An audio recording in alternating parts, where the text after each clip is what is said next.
How's it going, everybody? Welcome back to another video that I'm going to be talking about a few things. Before I go anywhere with this, though, I want to show you guys something. Okay, I've been working on it for a long time. I put a lot of time and effort into this thing, and I'm a little hesitant, but I'm going to show you guys. Okay, are you ready? Are you ready for my drawing? It's a drawing, by the way. So, yeah, here it goes. Okay.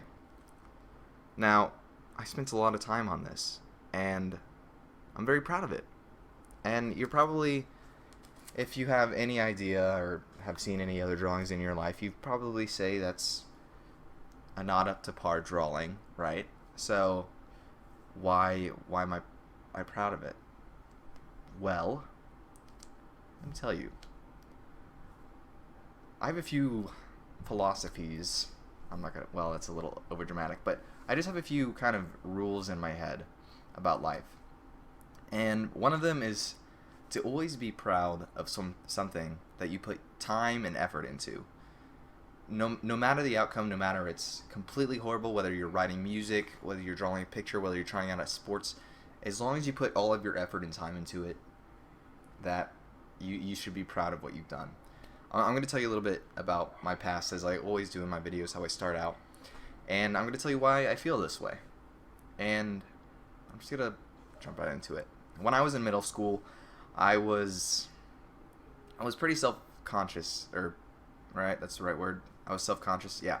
I was self-conscious. I didn't really want to put myself out there very much. I was kind of, I don't know. I just didn't want to put I wasn't very proud of anything in my life.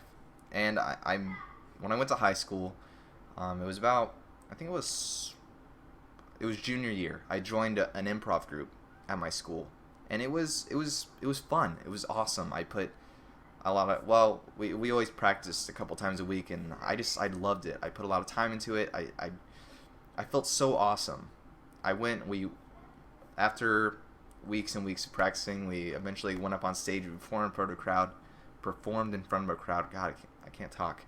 And we did it awesome. We performed awesome. Everybody loved us. They wanted more. So I stayed in the group until I graduated high school. And that definitely completely changed my character.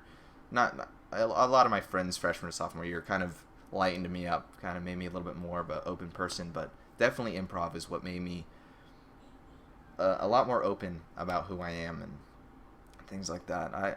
I did a lot of drawings. I was hesitant to show people just because I was just kind of I was just worried that they'd think it wasn't good enough or things like that. But eventually I just kind of thought to myself that I'm putting all this time and effort into it. It's making me happy, drawing and making music. This is what I love doing. So when I showed it to people, I didn't even really care if they hated it, because I enjoyed doing it, and that's all that really mattered. Before I that was kind of a summary of why I'm a more open person, but before I go any further, I don't really care. Well, I care, but I don't really, when I'm talking to you as a human being. I'm not talking to you from anywhere from a position of status. I don't care if you're a bajillionaire or you're scraping the pennies from under the couch. I don't care what race, religion. I don't care what you are. I just want to get through this idea to you, no matter anything. Okay, so just kind of have an open mind in this, and yeah, I'm just gonna get started. I have huge pet peeves. Well, I have pet peeves like a lot of people, but I have one. It's almost, I'd say it's on the top 3, 2 or 3, and it is definitely, I'm sorry if you could hear my sister out there. She's making a lot of noise. But anyways, one of my biggest pet peeves is when people criticize themselves. For one, it puts me in an awkward situation.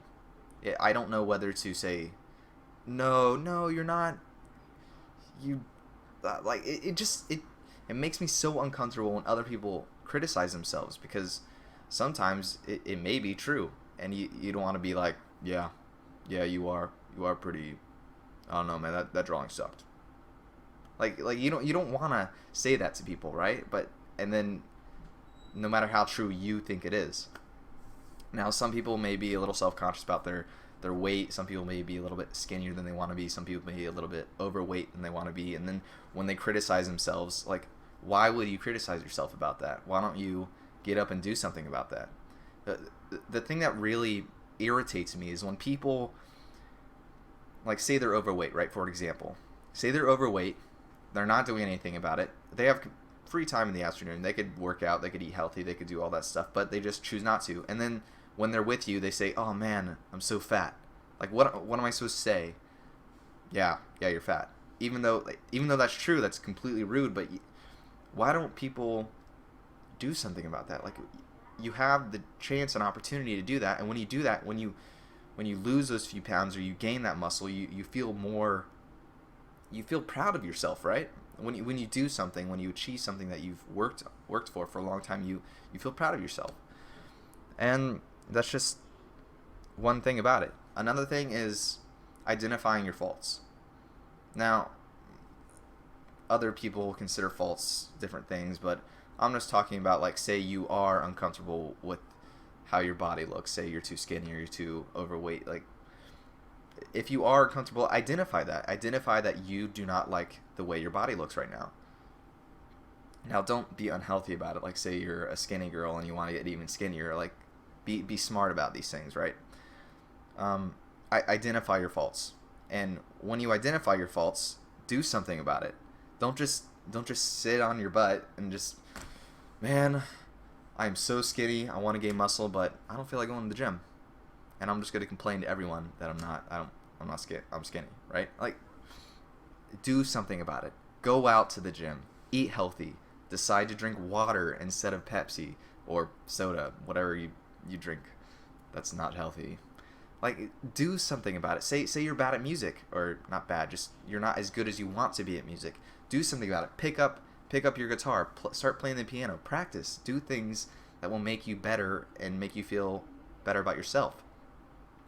And when you do that, you'll feel a sense of pride that you've never felt before. Something that, like, you had a problem, you did something to fix it, and now you solve the problem. And it just makes you feel so much better about yourself, and you get a sense of pride, you know?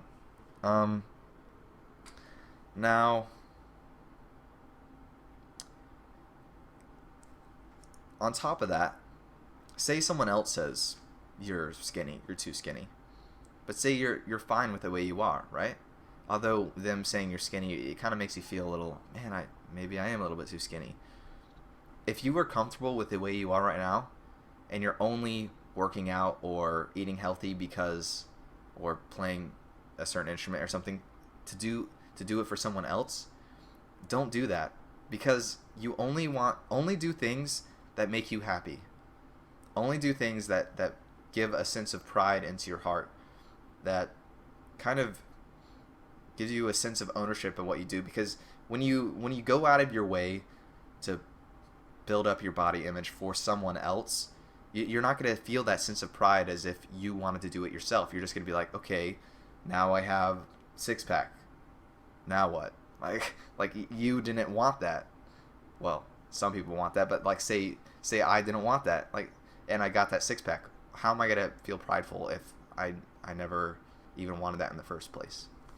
And surprisingly, a lot of people do go out of their way. They get piercings that they don't want to get, or they get a tattoo, and even though they didn't really feel comfortable with it, say they started drinking alcohol because someone kind of talked them into it. Like, only do things in life that you are comfortable with your morals, with where you are in life. Only do things that make you happy. Another thing, like say you're writing music or something, and someone comes up to me and says, "Man, that song sucked," right? They just straight up, that song sucked. Take that insult as a compliment. That's a weird concept to get around your head, but just take it as a compliment, because they took the time out of their day, right, to listen to your crappy music and then said something about it.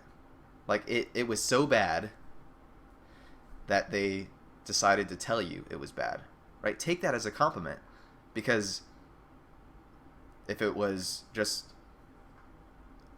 it's really weird to try to get into people's heads. Like say you're drawing a picture and someone comes up to me like, that was a bad picture. I'd be like, thanks, man. Thanks for telling me that. Now I'll try to work on that. Like take everything, all this criticism and everything people are saying about you. Like say like me, I'm a little bit skinnier than I want to be. Like say someone comes to me, you're skinny, man. You need to work out. I'd be like, yeah, I do need to work out. And then it just flip-flop everything. They insult you, take it as a compliment. Thanks, man. Thanks for that comment. It just it makes you feel a lot different about certain things. Whenever you do something, say you're improving on a skill, like say you're improving on a skill, you play sports and you're improving your soccer skills, put all the time and effort in like in a healthy manner, all the time and effort into doing that. Don't just put half of your effort into it, or just kind of do something. Put all of your time and effort into it. Do everything that you can to be better at that skill, or fix that self-image that you want. Do everything that you can to fix that, because if you just put half of your effort into it, you're not going to achieve that goal. And if you do achieve that goal, it's not going to feel as, you're not going to have a sense of pride at the end. But when you put all of your time and effort into it, you put all of your heart into something, it makes you feel as if it's just so much more of an achievement to get to that certain point of skill in soccer, or height, or not hygiene, body image, things like that. Just sorry about that. Do things with all your effort, and you'll feel so much better about yourself. And no matter the outcome, if you put all your time and effort into it, no matter the outcome, be prideful of what you've done. Just like this drawing that I did. Okay? I'm proud of this because I put time into it. I put all the time and effort that I seemed necessary to draw that picture. And I'm prideful. I don't care if it's a crappy stick figure. I did that. And I'm proud of myself because I drew that picture. I put my time and effort into drawing that picture. And just no matter the outcome, no matter it was a crappy song, no matter you messed up during your performance, just feel good about yourself because you took all that time and effort into practicing, into getting ready for that, and just feel good about yourself no matter how things turn out. And on an ending note, I always like to end on like a nice giving ending note. If you see someone putting all their time and effort into something, like say you saw someone, like say someone at work is working out a lot just to lose those extra pounds, compliment them. Say something good about it to encourage them to continue doing the things that they feel passionate about. Because I try to stress this in every video that I make. When you compliment other people, when you put joy and kindness into the world, it always comes back. And when you put more and more into that, it spreads. It's like a tree with a crap load of roots. It just spreads everywhere, right? When you compliment someone, they're like, wow, I kind of feel better about myself, and they realize how good complimenting someone could do, or how much complimenting someone can do. So just go out of your way, compliment someone that's putting a lot of time and effort into things, and yeah, just be prideful in what you do. Feel good about yourself. And I guess that's probably going to be about it for the video. I really hope I got through to somebody's head. Maybe I got them to start working out, or got practicing music a little bit more. And yeah, I hope you have a good one. You guys are beautiful. All your faces are just gorgeous right now. Yeah, I could see you right now. Don't deny it. So yeah. See you in the next video.